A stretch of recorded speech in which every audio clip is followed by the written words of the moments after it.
Indonesia itu mempunyai banyak kepulauan. Indonesia negara yang paling kaya seni dan budayanya.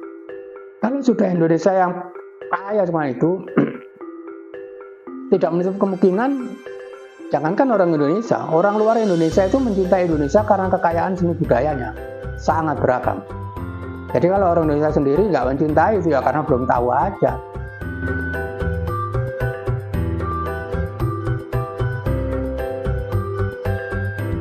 Nama saya DRS Sunari. Saya lahir di Malang tanggal 4 Juni tahun 1951. Pendidikan akhir saya jurusan seni rupa IKIP Malang, sekarang UM. Profesi saya pertama pelukis, kedua guru seni rupa, ketiga sebagai penari topeng.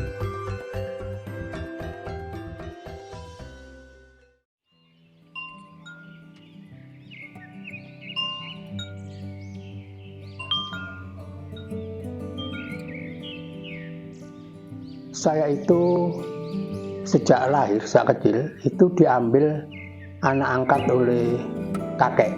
Jadi saya dimong kakek.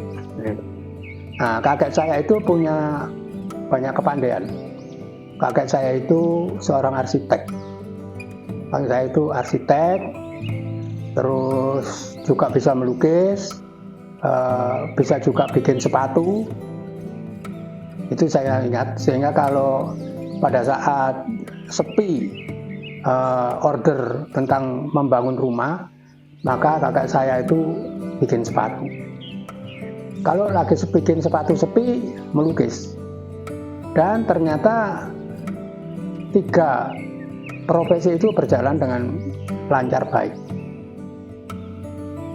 Kalau enggak gitu, kadang-kadang ya mebel kakek saya itu. Nah, itu yang menginspirasi saya. Yang menginspirasi saya sehingga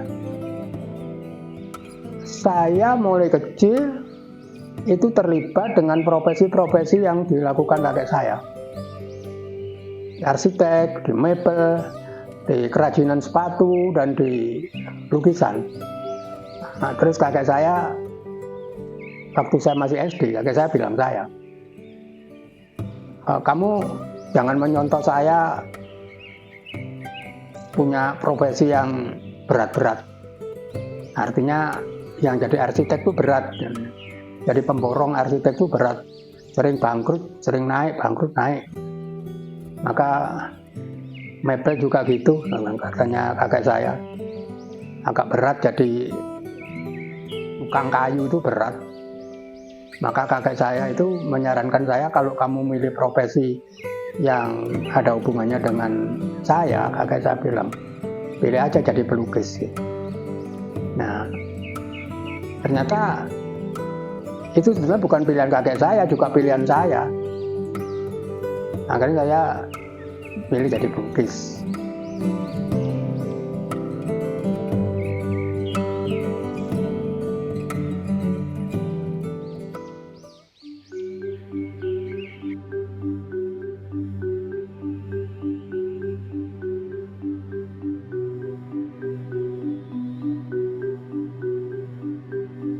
Saya melukis itu bukan apa yang saya lihat, tapi apa yang saya pikir. Apa yang saya pikir, apa yang saya rasakan dalam kehidupan sehari-hari ini. Sehingga muncul tema-tema, ada tema-tema tentang tari, ada tema-tema tentang wayang, ada tema-tema tentang politik, ada tema-tema tentang kemarin itu COVID, keadaan ya. Tema-tema itu saya banyak terinspirasi dari, di samping keadaan, juga dari saya ngajar sebagai guru seni lukis. Itu tema-tema dari anak-anak itu banyak yang menginspirasi saya, banyak. Tetapi dari semua tema itu ujung-ujungnya selalu ada muatan budaya Jawa. Jadi walaupun saya tema kritik sosial, tema politik, ya simbolnya simbol Jawa yang saya pakai, logonya logo Jawa, itu simbol Jawa. Jadi simbol Jawa yang saya pakai simbol-simbol elemen-elemen Jawa. Contohnya saya tentang kalap. Kalap itu trans, itu di kesenian kuda lumping, itu kalap. Tetapi itu saya pakai untuk gambarnya orang main tari, orang sedang menari kuda lumping yang sedang kalap, sedang kerasuan itu. Tapi itu sebetulnya saya sindiran untuk tema sekarang ini, karena banyak orang itu yang kalap itu lepas kendali. Hidup itu kan tidak boleh selalu ngegas terus, kadang-kadang direm. Tapi kadang banyak orang yang lepas kendali, kalap itu, tidak sadarkan diri seperti itu. Itu satu contoh itu. Terus ada lagi tema saya yang ini, yang topeng. Ya, tema saya tentang sekarang, misalkan yang saya gambar tentang topeng. Topeng itu perkelahian antara Klono Panji, yaitu Klono dari kelompok jahat, Panji dari kelompok baik. Selalu dimenangkan oleh Panji dari kelompok baik. Nah, itu sebetulnya juga tema-tema tentang pendidikan moral, bahwa kejahatan itu tidak bisa menang dan tidak akan selamat. Kejahatan itu pada akhirnya akan dikalahkan oleh kebaikan. Itu tema-tema spiritual itu. Ya simbolnya saya simbolkan ini saya gambarkan dengan wayang topeng Malang, karena saya ketertarikan saya dengan seni tradisi itu sejak mulai saya lahir, karena lingkungan kampung saya, desa saya kuat sekali, maka saya nggak bisa lepas dari gambar-gambar seni tradisi. Nah, bukan itu. Dan mengapa saya kok tertarik sekali, kebanyakan lukisan saya itu, saya bilang 90% itu diwarnai oleh unsur budaya Jawa gitu.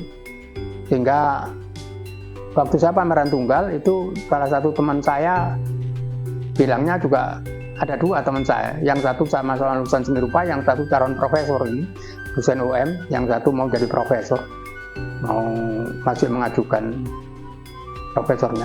Itu dia bilang, yang satu tuh bilang dari seni rupa itu bilang, wah ini lukisannya Pak Sunari ini warnanya Jogja banget ini. Ya memang saya sebagai seniman itu, acuan saya teman-teman Jogja. Di Jogja itu begitu intensifnya sebagai seniman itu terhadap profesinya itu. Jadi saya memang tertarik dengan teman-teman Jogja. Dan salah satu teman saya yang calon profesor ini, dia bilang, ya kalau lukisannya semua Pak Sunari ini banyak elemen-elemennya itu Jawa, ya tidak bisa lepas dari Jogja, sama-sama Jawanya. Bukan karena saya Jogja banget gitu katanya, tapi karena sama-sama Jawanya. Kalau cuma Jawa, ya otomatis kelihatan Jawa sentrisnya itu. Baiklah, ini saya melukis tentang orang Jawa, modelnya orang Jawa, menerangkan tentang ajaran Jawa. Ini gambar saya, ada tulisan, ada seorang laki-laki yang menunjuk pada hati dan pikiran. Ini menunjukkan bahwa orang Jawa itu kalau mau berbuat sesuatu itu dipertimbangkan antara yang dipikir dengan yang dirasakan. Pikir dan dirasakan. Tidak hanya dipikir, tapi ada pikir dan dirasakan. Terus di sini ada istilah ojo kagetan, ojo gumunan, ojo dume, ojo gelo. Kata-kata ojo kagetan. Orang Jawa itu sudah terbiasa ada sesuatu yang aneh itu tidak terlalu terkejut. Terus ada sesuatu yang aneh juga tidak terlalu heran. Pada saat dia lagi mujur, dia tidak sombong, jadi tidak merasa dirinya sok gitu, enggak. Pada saat dia lagi down, lagi jatuh juga tidak merasa terlalu kecewa. Jadi ojo gelo, itu Ojo kagetan, ojo bunga, ojo dumek, dan sebagainya. Itulah visi orang Jawa ya. Dan kalau di sini ada bunga, ada gambar bunga, ada itu orang Jawa itu untuk mengharum-harumkan ruangan itu pakai bunga. Itu simbol mengharumkan. Sebenarnya kalau kita ada mobil, punya mobil, kalau kita beli pewangi mobil, pewangi rumah, itu kan yang diuntungkan adalah produk itu, yang punya produk. Tapi kalau kita pakai bunga di dalam rumah kita, bunga setiap malam, di mobil ada bunga, maka harum semua itu karena bunga. Kita memberikan ini penghasilan kepada rakyat-rakyat di sekitar kita ini, yaitu masyarakat setempat yang jualan bunga, sehingga ekonominya itu mereka bisa baik. Dan ini ada simbol unci, yaitu satu jenis model untuk merokok, namanya unci. Ini memang orang Jawa itu agak sulit untuk melupakan menanggalkan sebuah rokok. Sampai sekarang rokok itu juga masih belum bisa hilang, itu di Jawa bagian itu. Itulah yang saya lukis di sini, makna dan di balik lukisan ini tentang judul Ajaran Jawa.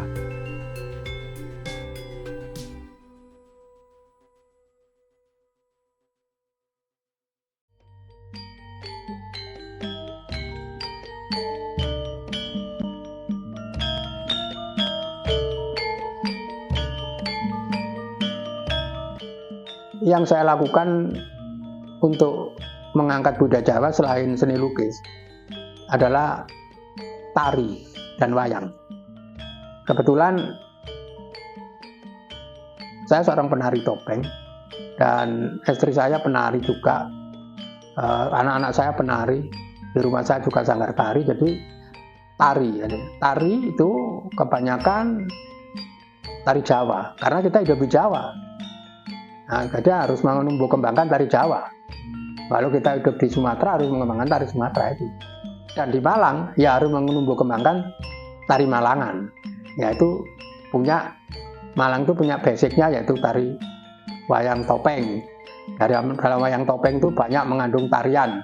Lebih dari 10 macam tarian di dalam wayang topeng. Dan yang kedua adalah wayang kulit. Anak saya dulu pernah jadi dalang. Dan saya juga membuat wayang satwa yang bisa dimainkan, juga mengangkat budaya Jawa. Jadi di samping melukis itu saya aktif wayang dan tari.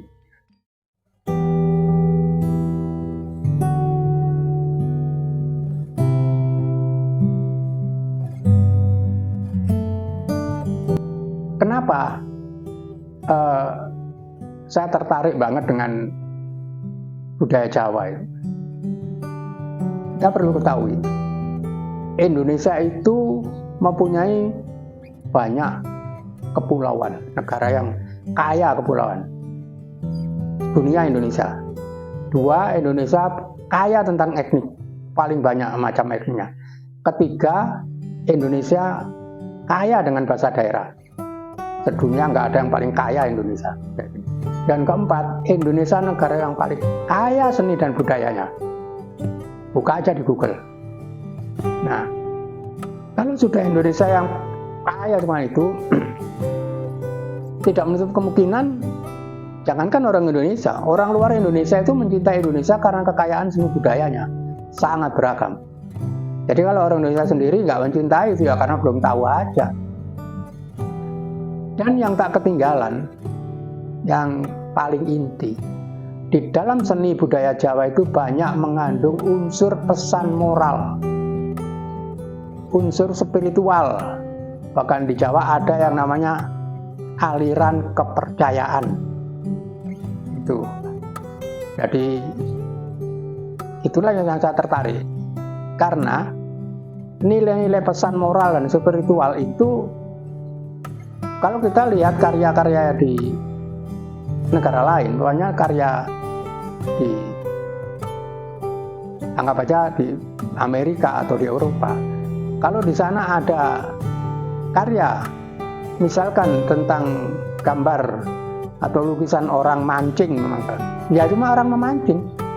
Kalau ditanya apa itu orang memancing? Orang memancing itu apa? Ya orang memancing, mencari ikan. Nah, tapi kalau di Indonesia itu berbeda, khususnya di Jawa. Orang memancing itu ada pesan moralnya. Ada orang sabar untuk menunggu rezeki. Nah, itu pesan moralnya di situ. Ada lagi, kalau di Barat ada lukisan tentang orang berhias muka, menghias wajah. Ya cuma menghias saja. Tapi kalau di sini lain. Di sini orang menghadap cermin itu bukan menghias wajahnya, tapi orang introspeksi di sini. Nah, jadi itulah yang saya tertarik bahwa semua kehidupan yang ada di Jawa, terutama seni budayanya itu banyak mengandung moral, pesan moral dan spiritual. Bahkan kalau kita belajar spiritual, nonton wayang itu udah lengkap. Wayang kulit di Jawa itu udah lengkap itu, nilai apa saja ada. Ajaran bagaimana kita menyembah pada Tuhan, bagaimana kita mengamalkan mengamalkan kebaikan kepada lingkungan manusia, semua itu ada di wayang kulit. Di wayang kulit itu. Coba kalau kita nonton wayang, wah itu ceritanya sudah. Ceritanya itu semua kesenian pertunjukan di Jawa itu tidak sekedar sebuah tontonan atau pertunjukan, tapi tontonan juga tuntunan. Artinya itu di samping sebuah tontonan hiburan, tapi juga mengandung tentang pendidikan moral spiritual. Saya kira itu. Seniman itu berada di hati. Artinya kalau seniman sebagai penghidupan, mereka harus berburu untuk menjual lukisannya. Tetapi kalau kami karena punya pekerjaan sampingan yang jelas, seperti Pak Sunari itu mengajar, saya juga mengajar, sehingga lukisan itu laku atau tidak laku, kami tetap melukis. Nah, kalau toh laku itu adalah rezeki dari Allah, itu rezeki yang lain. Dan itu mempunyai satu aktivitas yang berbeda dan kebetulan sama. Saya dengan Desunari itu tidak mikirkan payu, tetapi melukis dan melukis dan melukis. Kesimpulan saya, Indonesia itu negara yang kaya tentang seni budaya. Itu aja. Kalau suruh buat Apollo nggak bisa. Suruh buat mobil aja import kita. Tapi kita punya kekayaan itu seni budaya. Itu yang orang luar import. Bah, itu dikatakan oleh Madonna. Madonna itu penyanyi semua tahu. Suatu ketika itu dulu tahun 90-an itu Madonna itu cari penari latar. Dia akan mau konser. Salah satunya adalah anak Solo, dosen Institut Seni Indonesia Surakarta jurusan penarian. Ya, itu. Saat sana dia bilang, Madonna itu bilang bahwa berbahagialah Anda sebagai orang Indonesia karena negara Anda itu negara yang paling kaya tentang seni budayanya. Paling beragam.